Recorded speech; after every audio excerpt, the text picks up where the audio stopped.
దేవుని యొక్క సృష్టి దేవుడు మనల్ని తన పోలిక చొప్పున తన స్వరూపంలో మనల్ని సృజించినటువంటి వాడుకున్నాడు. అందుకే భక్తుడు అంటాడు 139 కీర్తన 14 నుంచి 16 వరకు చూస్తే, నీవు నన్ను కలగజేసిన విధము చూడగా భయమును ఆశ్చర్యము నాకు పుచ్చునవి, అందుని బట్టి నేను నీ కృతజ్ఞతాస్తుతులు చెల్లించున్నాను. నీ కార్యములు ఆశ్చర్యకరములు, ఆ సంగతి నాకు బాగా తెలిసినది. నేను రహస్యమందు పుట్టిన నాడు భూమి యొక్క అగాధ స్థలముల్లో విచిత్రముగా నిర్మింపబడినాడు. నాకు కలిగిన ఎముకలు నీకు మొరుగై ఉండలేదు.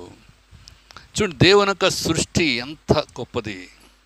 నేను పిండమునే ఉండగా నీ కనులు నన్ను చూచెను. నియమింపబడిన దినములలో ఒకటైనను కాకమునిపే నా దినములను నీ గ్రంథములో లిఖితములాయను. ఇది దేవుడు మనల్ని సృజించినటువంటి విధానము. కనుక హూ ఈజ్ మ్యాన్, మానవుడు ఎవరంటే దేవుని సృష్టి. రెండవది,